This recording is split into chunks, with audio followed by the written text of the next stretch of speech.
ท่านผู้ชมในท้ายอาทิตย์ที่ผ่านมาสหพันธ์แม่หญิงคณะกรรมการส่งเสริมและคุ้มครองการลงทุนจัดพิธีปาฐกถาวันสร้างตั้งสหพันธ์แม่หญิงลาวครบรอบ71 ปีคือแต่วันที่20กรกฎาคมปี1955ถึง20กรกฎาคมปี2026ในพิธีทานนางอาลีวงศ์นอบุญธรรม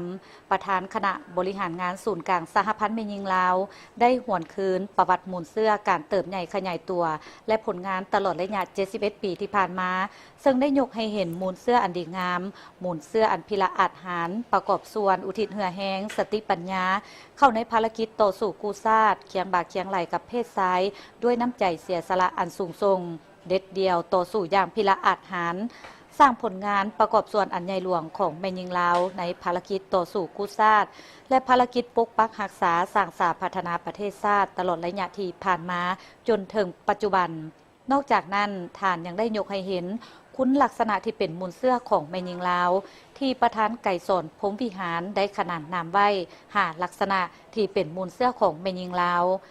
สหพันธ์แม่หญิงลาวได้กลายเป็นกำลังแห่งที่สำคัญเป็นผู้ปกป้องสิทธิผลประโยชน์อันชอบธรรมของแม่หญิงทั้งเป็นผู้สุขยู่ส่งเสริมความก้าวหน้าของแม่หญิงในทุกขเขตเวียกงาน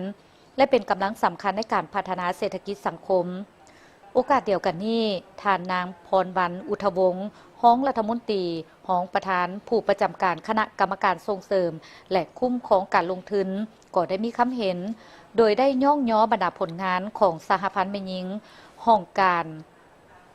คณะกรรมการส่งเสริมและคุ้มครองการลงทุนที่สามารถประกอบส่วนเข้าในการปฏิบัติแผนเวียกของแขนงการอย่างมีผลสำเร็จสหพันธ์แม่หญิงบ่เพียงแต่ปฏิบัติหน้าที่การเมืองและเวียกงานวิสาสะเพาะด้วยความรับผิดชอบสูง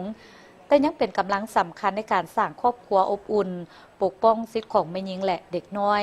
อนุรักษ์วัฒนธรรมของชาติและประกอบส่วนอย่างสำคัญในการพัฒนาเศรษฐกิจสังคม